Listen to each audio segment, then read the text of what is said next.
প্রিয় স্টুডেন্টস, সকলে কেমন আছো? আশা করি সকলেই খুব ভালো আছো। আজকে আমি কবিগুরু রবীন্দ্রনাথ ঠাকুরের লেখা মুকুট নাটকের দ্বিতীয় অঙ্ক নিয়ে আলোচনা করব। এর আগের ভিডিওতে আমি দ্বিতীয় অঙ্কের প্রথম তিনটে দৃশ্য নিয়ে আলোচনা করেছি। আজকে দ্বিতীয় অঙ্কের চতুর্থ, পঞ্চম এবং ষষ্ঠ দৃশ্য নিয়ে আলোচনা করব। এই আলোচনায় যাওয়ার আগে আমরা দেখে নিই যে আগের তিনটে দৃশ্যতে আমরা কি কি দেখেছিলাম। ত্রিপুরার ছোট রাজকুমার রাজধর সে সেনাপতি ঈশা খাঁর আদেশ অমান্য করে রাতের অন্ধকারে আরাকান রাজের শিবিরে উপস্থিত হয়েছে এবং তাকে বন্দী করেছে। এরপরে সে ওই আরাকান রাজের কাছ থেকে তার মুকুট দাবি করেছে এবং এই ঘটনাটি সে তার দাদাদের কাছে সম্পূর্ণভাবে গোপন করেছে। এই পর্যন্ত হয়েছিল তৃতীয় দৃশ্য। এরপরে চলে যাব আমরা চতুর্থ দৃশ্যতে। আইসিএসসি এবং আইএসসি বোর্ডের বাংলা বিষয়ে যে কোনো রকম সাহায্য পাওয়ার জন্য আমার চ্যানেলটিকে তোমরা ফলো করো, ভালো লাগলে লাইক দিও আর সাবস্ক্রাইব করার অনুরোধ রইল। তাহলে চলো দেখে নিই চতুর্থ দৃশ্যতে কি রয়েছে। রণক্ষেত্র, যুবরাজ ও ইন্দ্রকুমার। যুবরাজ, আজকের যুদ্ধে গতিকটা ভালো বোঝা যাচ্ছে না। আমার মনে হচ্ছে আমাদের সৈন্যরা কালকের ব্যাপারে আজও নিরুৎসাহ হয়ে রয়েছে। ওরা যেন ভালো করে লড়ছে না। ঈশা খাঁ কোন দিকে? তাহলে যুবরাজের মনে হচ্ছে যে আজকের যুদ্ধের গতিকটা, অর্থাৎ আজকের যুদ্ধের সেই দিনের যুদ্ধের অবস্থাটা তিনি ঠিকমতো বুঝতে পারছেন না এবং মনে হচ্ছে যে আগের দিনের ঘটনার জন্য, আগের দিনে কি ঘটনা ঘটেছিল না, সৈন্যরা যুবরাজকে, আরাকান রাজের সৈন্যরা যুবরাজকে ঘিরে ফেলেছিল এবং ইন্দ্রকুমার এসে তাকে রক্ষা করেছিল। সেই জন্য সৈন্যরা যেন একেবারে নিরুৎসাহ হয়ে রয়েছে এবং ঈশা খাঁ কোন দিকে সেটা জিজ্ঞেস করছেন। ইন্দ্রকুমার, ওই যে পূর্ব কোণে তার নিশান দেখা যাচ্ছে। নিশান মানে পতাকা দেখা যাচ্ছে। যুবরাজ, ভাই তুমি কেন আজ আমার সঙ্গে সঙ্গে রয়েছ? তোমার বোধ হয় ওই উত্তরের দিকে যাওয়াই কর্তব্য। ইন্দ্রকুমার, না, আমার এই জায়গায় ভালো। যুবরাজ, ইন্দ্রকুমার, তুমি তোমার দাদাকে আজ নির্বুদ্ধিতা থেকে বাঁচাবার জন্য সতর্ক হয়ে কাছে কাছে ফিরছ। খাঁ সাহেব যে আবার কোনো সুযোগে আমার বুদ্ধির দোষ ধরবেন, এটা তোমার ভালো লাগছে না। কিন্তু ভাই, আমারও নির্বুদ্ধিতার সীমা আছে। আমি আজ বোধ হয় সাবধানে কাজ করতে পারবো। ওই দেখো, চেয়ে দেখো, আমার কিন্তু ভালো বোধ হচ্ছে না। তাহলে ইন্দ্রকুমার তার দাদাকে একা ফেলে যেতে আজ আর চাইছে না। আবার যদি কোনো বিপদ ঘটে সেই সম্ভাবনায় সে সবসময় তার দাদার কাছাকাছি রয়েছে। এখন যুবরাজ ইন্দ্রকুমারকে বলছে যে তার কাছে ইন্দ্রকুমারকে থাকতে হবে না। তার কারণ ঈশা খাঁ যে আগের দিনে যে কাজটা সে করেছিল যুবরাজ, তার জন্য তার বুদ্ধির দোষ ধরেছিল, সেটা ইন্দ্রকুমারের ভালো লাগেনি। কারণ সে তার দাদাকে খুবই ভালোবাসে। সেই জন্য তার দাদার সম্বন্ধে ঈশা খাঁ যে তাকে নির্বোধ বলেছিল যুবরাজকে, সেটা ইন্দ্রকুমার মানে মেনে নিতে পারছে না। সেই জন্য তার কাছাকাছি রয়েছে। কিন্তু যুবরাজ বলছে আমার নির্বুদ্ধিতারও সীমা আছে, অর্থাৎ আমার বোকামিরও একটা শেষ আছে। অর্থাৎ আজকে আর আমি খুব সাবধানেই কাজ করব, আজকে আর আমি সেই বোকামি করব না। ওই দেখো, ওই পাশে আমাদের সৈন্যরা যেন টলছে, এখনই পালাতে আরম্ভ করবে। তুমি না হলে কেউ ওদের ঠেকাতে পারবে না। ইন্দ্রকুমার, দেরি করো না, আমার জন্য তোমার কোনো ভয় নেই। একই একই একই হ্যাঁ, তাহলে বলছে যে সৈন্যরা যেন পালাতে আরম্ভ করেছে এবং যে শত্রুরা আক্রমণ করছে সেটা যুবরাজ ভাবছেন এবং ইন্দ্রকুমারকে বলছে যে তুমি যদি না যাও তাহলে শত্রুদের কেউই ঠেকাতে পারবে না। ইন্দ্রকুমার, তাই তো, একই শত্রু সৈন্যরা হঠাৎ যুদ্ধ বন্ধ করলে কেন? যুবরাজ, ওই যে সন্ধির নিশান উড়িয়েছে, ওদের তো পরাজয়ের কোনো লক্ষণ ছিল না। তবে কেন এমন ঘটলো? আমার তো মনে হচ্ছিল আজকের যুদ্ধে আমাদের সৈন্যরাই টলমল করছে। তাহলে যুবরাজ বলছে যে শত্রু সৈন্যরা সন্ধির নিশান উড়িয়েছে, অর্থাৎ তারা যে বন্ধুত্ব স্থাপন করতে চাইছে আরাকান রাজ, সেটার প্রতীক স্বরূপ সন্ধির নিশান বা সন্ধির পতাকা তারা উত্তোলন করেছে। কিন্তু যুবরাজ বলছে যে তাদের পরাজয়ের কোনো চিহ্নই ছিল না, অর্থাৎ তারা যে হেরে যাচ্ছে সেটা তাদের যুদ্ধ থেকে মনেই হচ্ছিল না। তাহলে কেন তারা আগে থেকে সন্ধি স্থাপন করছে? দূতের প্রবেশ। দূত, যুবরাজ, শত্রুপক্ষ যুদ্ধে ক্ষান্ত হয়েছে, অর্থাৎ দূত এসে বলছে যুবরাজকে যে শত্রুপক্ষ যুদ্ধ বন্ধ করে দিয়েছে, বিরতি দিয়ে দিয়েছে। যুবরাজ, সে তো দেখতে পাচ্ছি, এর কারণ কি? দূত, কারণ এখনো জানতে পারিনি, কিন্তু শুনতে পেয়েছি আরাকান রাজ আর আমাদের সঙ্গে যুদ্ধ করবেন না বলে সংবাদ পাঠিয়েছেন। যুবরাজ, সুসংবাদ? আমার কেবল মনে একটি বেদনা বাজছে। ইন্দ্রকুমার, কিসের বেদনা দাদা? যুবরাজ, রাজধর কেন সৈন্য নিয়ে চলে গেল? সে যদি থাকতো তাহলে কি আনন্দের সঙ্গে আমরা 3 ভাই জয়োৎসব করতে পারতুম। আজকে আমাদের জয় গৌরবের মধ্যে এই একটি মস্ত অভাব রয়ে গেল। রাজধর যুদ্ধে যোগ না দিয়ে আমাকে বড় দুঃখ দিয়েছে। তাহলে যুবরাজ কিন্তু সব দু ভাইকে সমানভাবে ভালোবাসে, কোনো ভাইয়ের প্রতি তার ভালোবাসা কিছুমাত্র কম নয়। যার জন্য এই যুবরাজ বলছি রাজধর যে চলে গেছে, সেই জন্য যুবরাজ কিন্তু মনে মনে দুঃখ পাচ্ছে। কেননা তারা এই যে জয়ের যে আনন্দ, সেই আনন্দটা তারা 3 জনে মিলে ভাগ করে নিতে পারত, 3 জনেই একসঙ্গে বিজয় উল্লাস করতে পারত। কিন্তু আজ এই আনন্দের দিনে তার একটা মস্ত অভাব, অর্থাৎ রাজধরের অভাবকে অনুভব করছেন যুবরাজ এবং বলছে তার জন্য আমার বড় দুঃখ হচ্ছে।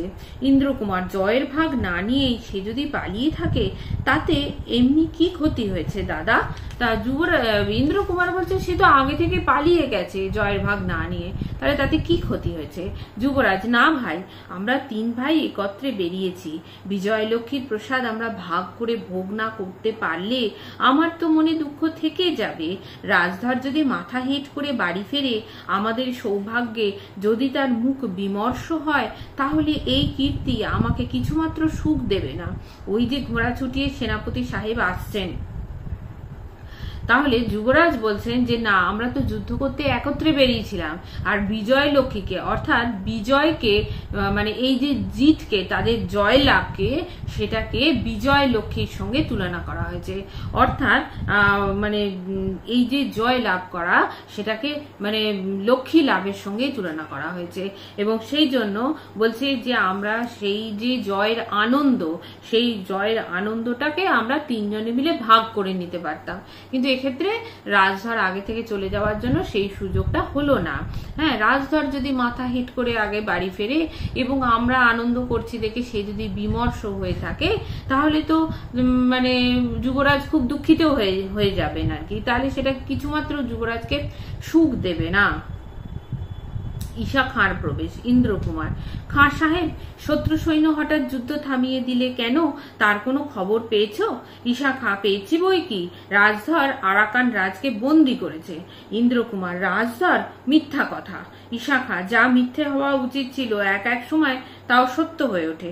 আমি দেখতে পাচ্ছি আল্লাহর দূতেরা এক সময় ঘুমিয়ে পড়ে, শয়তান তখন সমস্ত হিসাব উল্টো করে দিয়ে চলে যায়।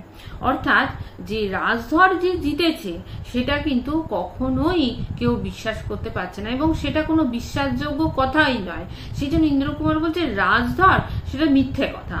কিন্তু ঈশা খাঁ বলছে যে এক সময় মিথ্যাটাও সত্য হয়ে ওঠে, যা মিথ্যা হওয়া উচিত ছিল।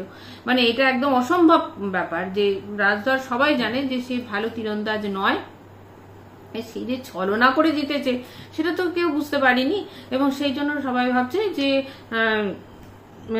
মানে সবাই ভাবছে যে রাজধর যুদ্ধ করে জিতেছে আর কি, সেই জন্য কেউ বিশ্বাস করতে পারছে না। কিন্তু ঈশা খাঁ বলছে যে যখন আল্লাহর দূতেরা ঘুমিয়ে পড়ে তখন শয়তান এসে সমস্ত হিসাব উল্টো করে দিয়ে যায়। অর্থাৎ রাজধর তো খুবই ধূর্ত, শট, কপট একজন ব্যক্তি। সে কপটতার ছলনার মাধ্যমেই সে সমস্ত কিছু জিততে চায়। আগে যখন ও অস্ত্র পরীক্ষা হয়েছিল তখনও কিন্তু সেই ছলনার আশ্রয় সে নিয়েছিল, আর এক্ষেত্রেও তাই এই ছলনা বা তার এই মানে ছলনাটাকে বা তার শঠতা বা ধূর্ততাকে এটাকেই শয়তান বলে মনে করা হয়েছে। তাই বলছে যখন সবাই মানে সাধারণভাবে জিততে পারছে না, অর্থাৎ দূতেরা মানে দূতেরা আল্লাহর দূতেরা যখন ঘুমিয়ে পড়ে তখন শয়তান জেগে ওঠে এবং সমস্ত কিছু উল্টো করে দেয়। অর্থাৎ যখন স্বাভাবিকভাবে যে কাজটা হচ্ছে না সেটা শঠতা কপটতার মাধ্যমে সেটা মানে জেতা হচ্ছে, সেটাই বলা হয়েছে। তার ধূর্ততাটাকে এখানে শয়তান বলে মনে করা হয়েছে। ইন্দ্রকুমার, শয়তানও কি রাজধরকে জিতিয়ে দিতে পারে? ঈশা খাঁ, একবার তো জিতিয়েছিল সেই অস্ত্র পরীক্ষার সময়, এবারও সে শয়তান জিতিয়েছে, অর্থাৎ সেই ধূর্ততার কপটতাই তাকে জিতিয়েছে। যুবরাজ, সেনাপতি সাহেব, তুমি রাজধরের ওপর রাগ করো না। সে যদি জিতে থাকে তাতে তো আমাদেরই জিত। কখন সে যুদ্ধ করলে, কখন বা বন্দি করলে আমরা তো জানতেই পারিনি। তাহলে যুবরাজ কিন্তু রাজধরের প্রতি স্নেহ মানে খুবই স্নেহ করে তাকে, এবং সেই জন্য বলছে যে তুমি সেনাপতি সাহেব তুমি রাগ করো না, রাজধর যদি এ কাজ করে থাকে তাহলে তো আমাদেরই সেটা লাভ হয়েছে, আমাদেরই ভালো সেটা, যে যুদ্ধে আমরা জিতে গেছি, সেটাই বলছে যে আপনি রাগ করবেন না। ঈশা খাঁ, কাল সন্ধ্যার পরে আমরা যখন যুদ্ধে ক্ষান্ত দিয়ে শিবিরে ফিরে এলেম তখন সে অন্ধকারে গোপনে নদী পার হয়ে হঠাৎ আরাকান রাজের শিবির আক্রমণ করে তাকে বন্দী করেছে। আমাদের সাহায্য করবার জন্য আমি তাকে যেখানে প্রস্তুত থাকতে বলেছিলাম সেখানে সে ছিলই না। আমি সেনাপতি, আমার আদেশ সে মান্যই করেনি। তাহলে যুদ্ধের ক্ষেত্রে সেনাপতির কথাটাই শেষ কথা, এবং তার যে আদেশ সেটা কখনোই অমান্য করা যায় না। কিন্তু এখানে দেখা যাচ্ছে যে রাজধর সেনাপতির আদেশ কিছুমাত্র মান্য করেনি এবং সম্পূর্ণভাবে তাকে অগ্রাহ্য করে কাউকে কিছু না জানিয়ে গোপনে বলা যেতে পারে একরকম চোরের মতনই সেই যুদ্ধে জয়লাভ করবার জন্য, সেই শুধুমাত্র নিজের মানে নাম কেনার জন্য আর কি, সেই গৌরব একা আমি ভোগ করব, বিজয়ের গৌরব সেটা সেই আনন্দ অন্য কারোর সঙ্গে ভাগ করে নেব না, আমি একাই নিজেকে বীর বলে প্রমাণ করব, এই রকম একটা ইচ্ছাতে সে গেছে। আদেশ কখনোই মান্য করেনি, মেনে নেয়নি আর কি, আদেশটা মানেনি। ইন্দ্রকুমার, অসহ্য, এই জন্যই তার শাস্তি হওয়া উচিত। ঈশা খাঁ, শুধু তাই? যুবরাজ উপস্থিত থাকতে সে কিনা নিজের ইচ্ছা মতো সন্ধিপত্র রচনা করেছে। তাহলে দেশে রাজার পরে যিনি সিংহাসনে বসবেন তিনি হলেন যুবরাজ, এবং যুবরাজ সামনে থাকতে সন্ধিপত্র যুবরাজের সঙ্গেই হবে, কিন্তু সে নিজের ইচ্ছা মতো আরাকান রাজকে দিয়ে সন্ধিপত্র রচনা করিয়েছে এবং যুবরাজকে কিছুমাত্র জানাবার প্রয়োজনও মনে করেনি সে। ইন্দ্রকুমার, এর শাস্তি না দিলে অন্যায় হবে। ঈশা খাঁ, তোমার দাদাকে এই সহজ কথাটি বুঝিয়ে দাও দেখি। তাহলে দাদা তো সহজ সরল যুবরাজ, সে তো তার মধ্যে কোনো জটিলতাই নেই, রাজধরকে সে মানে কোনো মাত্র সন্দেহ করে না, কিন্তু সেই সরলতার সুযোগ নিয়ে রাজধর কিন্তু মানে সেই সুযোগটা নিয়েছে এবং অন্যায় কাজ করেছে, এবং সেই জন্য ঈশা খাঁ বলছে তো এই সহজ কথাটা তুমি তোমার দাদাকে বুঝিয়ে দাও। রাজধরের প্রবেশ। ইন্দ্রকুমার, রাজধর, তুমি কাপুরুষতা প্রকাশ করেছো, অর্থাৎ তুমি অপদার্থতা প্রমাণ করেছো। রাজধর, তোমার মতো যুদ্ধে ভঙ্গ দিয়ে পুরুষাকার প্রকাশ করতে আমি এত দূরে আসিনি, আমি যুদ্ধ জয় করতে এসেছিলাম। তাহলে এটা রাজধর বলছে যে তুমি তো যুদ্ধ থেকে মানে ভঙ্গ করেছো, অর্থাৎ সে যখন যুদ্ধ করতে করতে দেখেছি যুবরাজ যখন বিপদে পড়েছে তখন তাকে সাহায্য করবার জন্য, তাকে বাঁচানোর জন্য ছুটে গেছে, তাই বলছে যে তোমার মতো যুদ্ধে ভঙ্গ দিয়ে পুরুষাকার প্রকাশ করতে আমি এত দূরে আসিনি। ইন্দ্রকুমার, তুমি যুদ্ধ করেছো এবং জয় করেছো, জয়লক্ষ্মীকে যে লজ্জায় লাল করে তুলেছো। অর্থাৎ জয়লক্ষ্মীকে এইভাবে নিয়ম বিরুদ্ধ ভাবে কখনোই খুশি করা যায় না বা লাভ করা যায় না। রাজধর, তাহলে পরে সেটা প্রণয়ের লজ্জা, কিন্তু তিনি যে আমাকে বরণ করেছেন তার সাক্ষী এই। অর্থাৎ ইন্দ্রকুমার বলছে যে তুমি এমন অন্যায় কাজ করেছো যে বিজয়লক্ষ্মী একেবারে লজ্জায় লাল হয়ে গেছে, কিন্তু রাজধর বলছে যে সেই লজ্জাটা হচ্ছে প্রণয়ের লজ্জা, অর্থাৎ ভালোবাসার লজ্জা।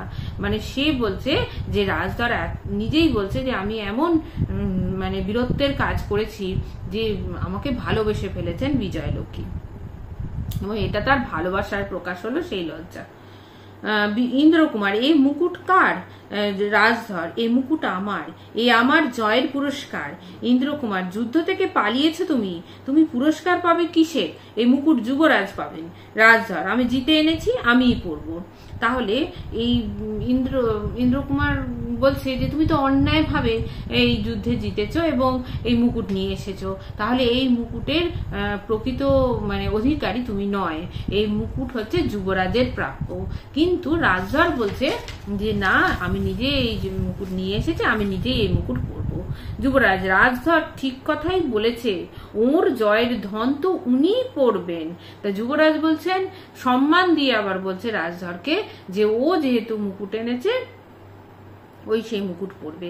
ঈশাখা, সেনাপতির আদেশ লঙ্ঘন করে উনি অন্ধকারে শৃগাল বৃত্তি অবলম্বন করলেন, আর উনি পরবেন মুকুট। ভাঙা হাড়ির কানা পরে যদি দেশে যান তবেই ওকে সাজবে। অর্থাৎ বলছে যে সে তো সেনাপতির আদেশ অগ্রাহ্য করেছে এবং এরকম অন্যায় কাজ করেছে, শৃগাল বৃত্তি অবলম্বন করেছে, অর্থাৎ শেয়ালের মতো কাজ করেছে। শেয়াল যেমন রাতের অন্ধকারে শিকার ধরবার জন্য বের হয়, এখানেও ঠিক তেমনি রাতের অন্ধকারে গোপনে রাজধর এই আরাকান রাজকে বন্দী করেছে। তো সেই জন্য বলছে মুকুট তাকে মানাবে না, তার হচ্ছে ভাঙা হাড়ির কানা পরে যদি দেশে যায় তবেই তাকে মানাবে। কানা বলতে ভাঙা হাড়ির টুকরো, ভাঙা হাড়ির অংশ আর কি। রাজধর, আমি যদি না থাকতুম ভাঙা হাড়ির কানা তোমাদের পড়তে হতো, এতক্ষণ থাকতে কোথায়?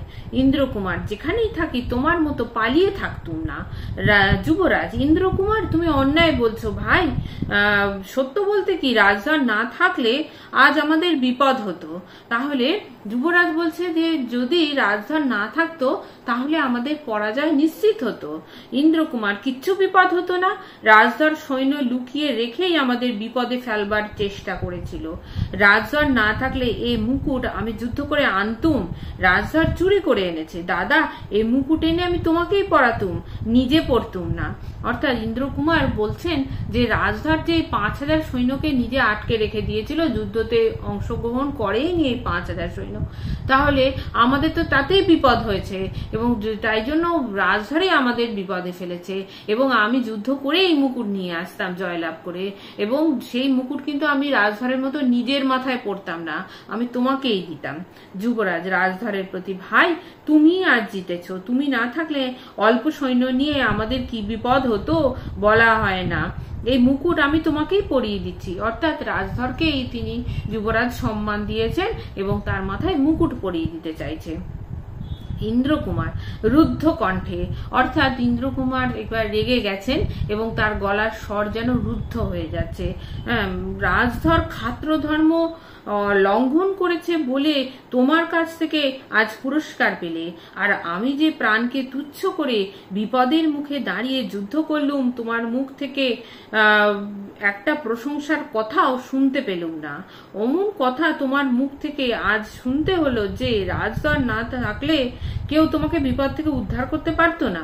কেন দাদা, আমি কি প্রত্যুষ থেকে আর সন্ধ্যা পর্যন্ত তোমার চোখের সামনে দাঁড়িয়ে লড়াই করিনি? আমি কি রণক্ষেত্র ছেড়ে পালিয়েছিলাম? আমি কি শত্রু সৈন্যের বেষ্টন চিহ্ন করে তোমার সাহায্যের জন্য আসিনি? কি দেখে তুমি বললে তোমার স্নেহের রাজধর ছাড়া কেউ তোমাকে বিপদ থেকে উদ্ধার করতে পারতো না? তাহলে এই কথা থেকে বোঝা যাচ্ছে যে যুবরাজ যে বলল কথাটা যে রাজধর ছাড়া আমরা এই যুদ্ধে হেরে যেতাম, আমরা পরাজিত হয়ে যেতাম, রাজধরই এসে আমাদের বিপদ থেকে উদ্ধার করেছে এবং সেই যুদ্ধে জিতেছে।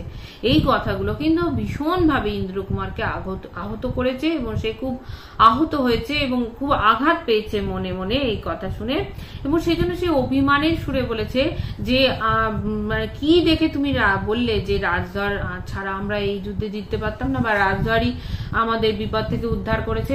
হ্যাঁ, কারণ আমি তো তোমাকে বিপদের হাত থেকে বাঁচাবার জন্য ছুটে গেছি, এবং সেই যে পরের দিনও কিন্তু সমানে তার দাদার সঙ্গে সঙ্গে থেকেছে ইন্দ্রকুমার, যাতে দাদার কোনো রকম বিপদ না হয়। তাই বলছে যে কি দেখে তুমি বললে যে তোমার স্নেহের রাজধর ছাড়া কেউ তোমায় বিপদ থেকে উদ্ধার করতো না।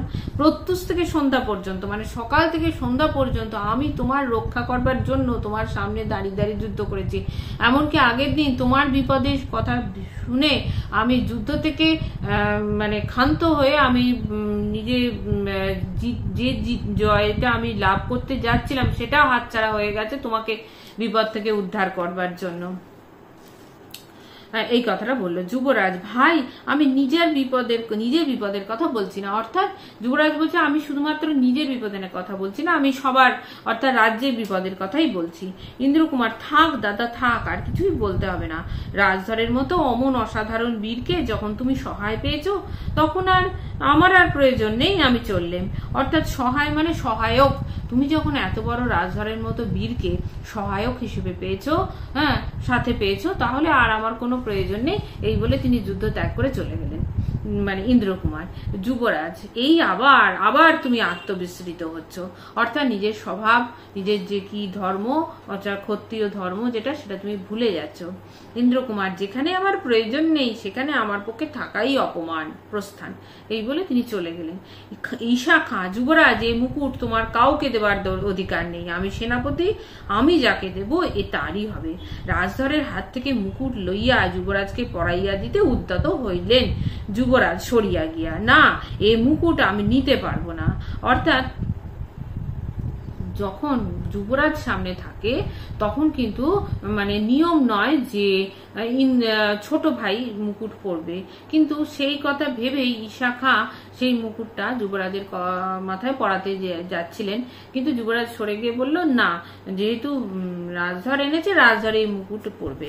ঈশা খাঁ, তবে থাক, এই মুকুট কেউ পাবে না, এই কর্ণফুলীর জলে যাক। অর্থাৎ নদীর জলে, কর্ণফুলীর নদীর জলে তিনি বিসর্জন দিয়ে দিচ্ছেন মুকুটটা।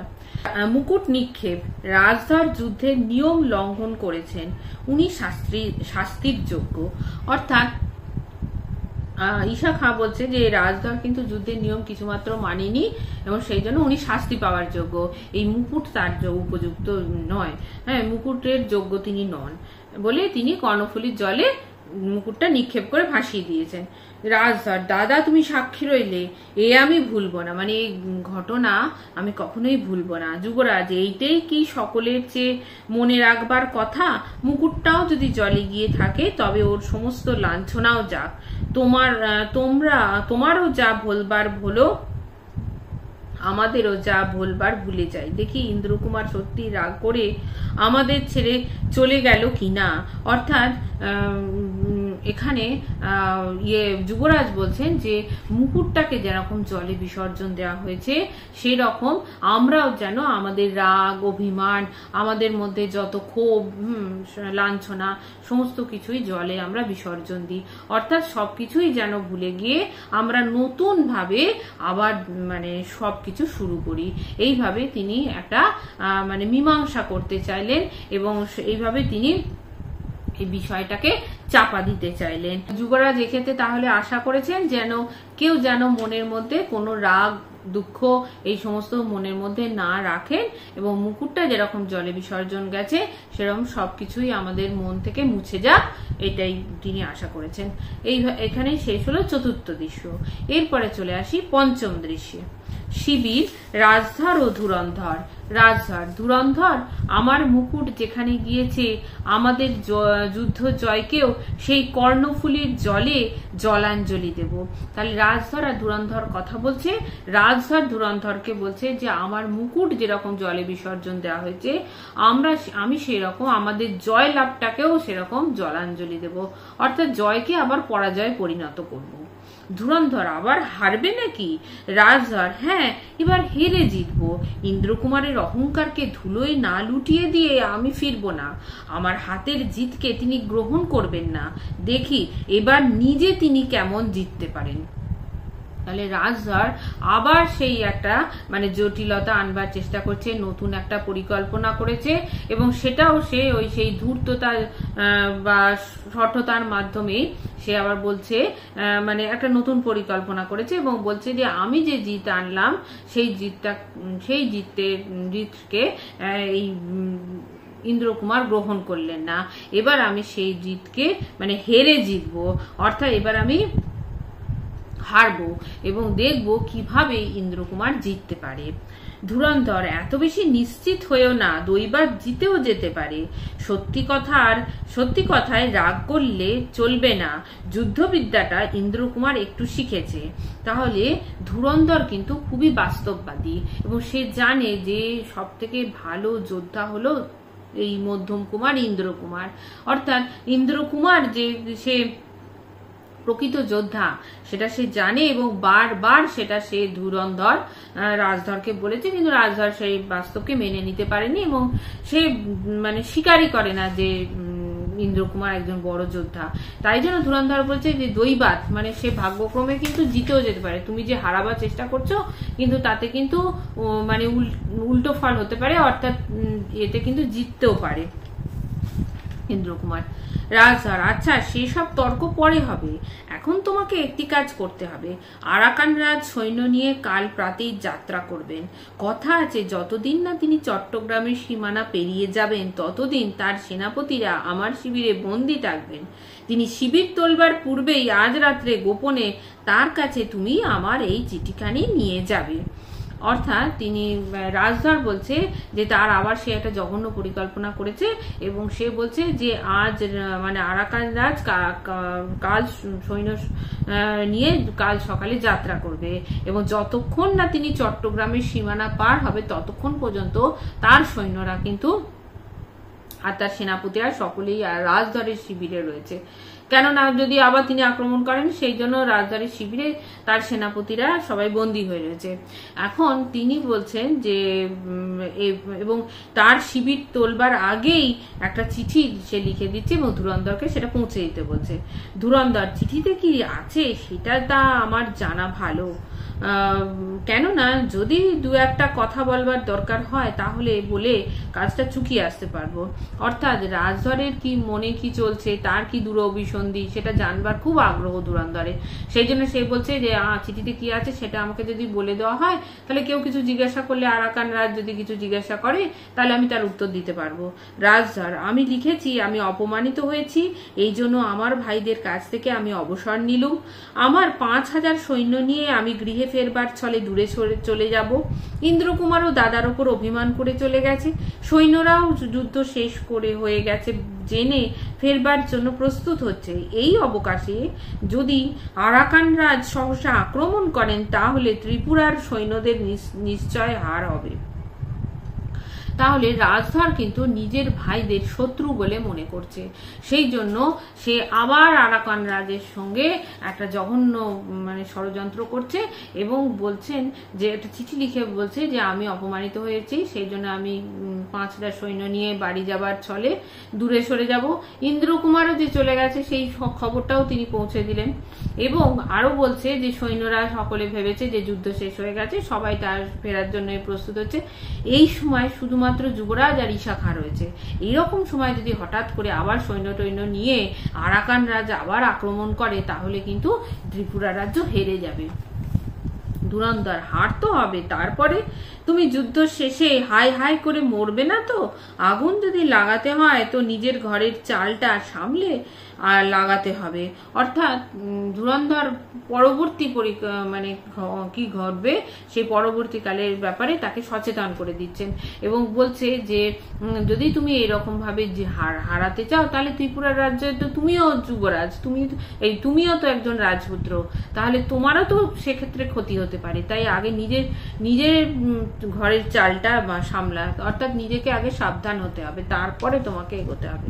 রাজধর, আমাকে সাবধান করে দেওয়ার জন্য আর কারো বুদ্ধির প্রয়োজন হবে না, তুমি প্রস্তুত হও গে। দেখো কেউ যেন জানতে না পারে। আমার সৈন্যেরা যদি কোনো মতে সন্দেহ করে তাহলে সমস্তই পণ্ড হবে। অর্থাৎ সে খুবই অহংকারী এবং খুবই রাজধর খুবই অহংকারী এবং খুবই ধূর্ত, এবং যার জন্য সে বলছে যে আমাকে কারো বুদ্ধির প্রয়োজন হবে না, আর যেন আমার সৈন্যরাও এ ব্যাপারে জানতে না পারে, কারণ সকলেই এই যুবরাজকে ভালোবাসে এবং যুবরাজের বিপদ শুনলে সৈন্যরা সবসময় এগিয়ে যাবে তাকে সাহায্য করবার জন্য। সেই জন্য বলছে আমার সৈন্যরাও যেন জানতে না পারে এই ষড়যন্ত্রের কথা। ধুরন্ধর, দেখো রাজধর, আমাকে সাবধান করে দেওয়ার জন্য আর কারোর বুদ্ধির প্রয়োজন হবে না, তুমি নিশ্চিত থেকো। এবার চলে আসি ষষ্ঠ দৃশ্যে।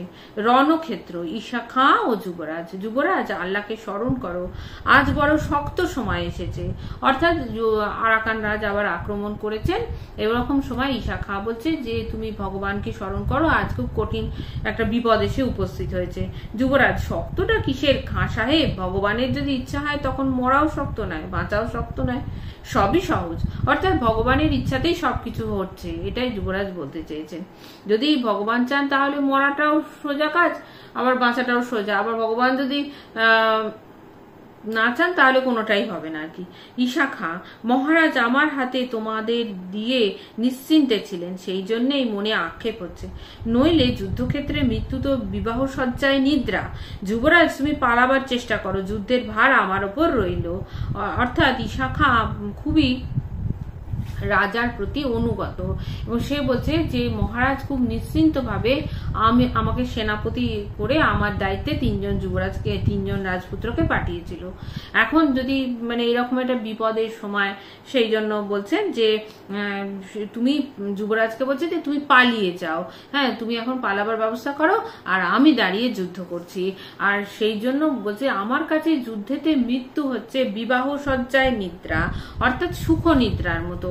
এই মরাতে আমি কিছুমাত্র ভীত নয়, কিন্তু আমার একটাই চিন্তা হচ্ছে যে তোমাকে নিয়ে, অর্থাৎ যুবরাজকে নিয়ে চিন্তা, কারণ রাজার কাছে তিনি রাজার আদেশে তিনি নিজের দায়িত্বে যুবরাজকে নিয়ে এসেছেন এবং 3 রাজপুত্রকে নিজের দায়িত্বে নিয়ে এসেছিলেন। এখন যদি কোনো বিপদ হয় তাহলে মহারাজের কাছে তিনি মুখ দেখাতে পারবেন না, এরকম একটা ব্যাপার। যুবরাজ, তুমি আমাদের অস্ত্রগুরু, তোমার মুখে এই উপদেশ সাজে না। তাছাড়া পথই বা কোথায়? আজ মরবার যেমন চমৎকার সুযোগ হয়েছে, পালাবার তেমন নয়। অর্থাৎ তুমি আমাদের অস্ত্রগুরু, তুমি শিখিয়েছ যে যুদ্ধ ক্ষেত্রে পালাতে নেই, কিন্তু তুমি আজ পালাবার কথা বলছো। আর যদি তুমি সেনাপতি হিসেবে তোমার আদেশ মান্য করে আমি পালাতে যাইও, তাহলেও কিন্তু পালাবার কোনো পথ নেই। এমন ভাবে শত্রুরা তাদের ঘিরে রেখে দিয়েছে, পালাবার কোনো পথ নেই, বরং এখানে মরবার চমৎকার সুযোগ এসে, মৃত্যু হয়তো হতে পারে সেরকম সুযোগ এখানে আছে, কিন্তু পালাবার সুযোগ নেই। ঈশা খাঁ, কিন্তু বাবা, মনের মধ্যে একটা আগুন জ্বলছে। ইন্দ্রকুমার যে অভিমান করে দূরে চলে গেল, তার এই অপরাধের শাস্তি দেবার জন্য আমি হয়তো বেঁচে থাকবো না। তাহলে ঈশা খাঁ বলছেন যে ইন্দ্রকুমার যে এরকম যুদ্ধক্ষেত্র থেকে হঠাৎ করে অভিমান করে চলে গেল, সব যুদ্ধ রেখে যুদ্ধক্ষেত্র পরিত্যাগ করে, তার জন্য শাস্তি আমি দিতে পারবো না, কারণ ততদিন আমি বেঁচেই থাকবো না, কারণ আজই তার শেষ দিন, সেটা সে বুঝতে পারছে। যুবরাজ, যদি বেঁচে না থাকো সেনাপতি, তাহলে শাস্তি আরো ঢের বেশি হবে। সে যে তোমাকে পিতার মতো জানে, সে তো তোমাকে পিতার মতো ভালোবাসে, তাহলে তুমি যদি বেঁচে না থাকো তাহলে তো তার মনে আরো বেশি পরিমাণে আঘাত লাগবে, সে তো আরো বেশি শাস্তি পাবে, তাতে তোমার দেওয়া শাস্তির থেকেও সে ভয়ঙ্কর শাস্তি পাবে যদি তুমি বেঁচে না থাকো। ঈশা খাঁ, আল্লাহ, সে কথা সত্য বাবা, আজ বুঝেছি আমার সময় হবে না, কিন্তু যদি তোমার সুযোগ হয় তবে তাকে বলো, যদি ঈশা খাঁ বেঁচে থাকতো তবে তাকে শাস্তি দিত, কিন্তু মরবার আগে তাকে ক্ষমা করে মরেছে, ব্যাস আর সময় নেই, চললুম বাবা, এসো একবার আলিঙ্গন করে যাই, আল্লাহর হাতে দিয়ে গেলুম, তিনি তোমাকে রক্ষা করবেন।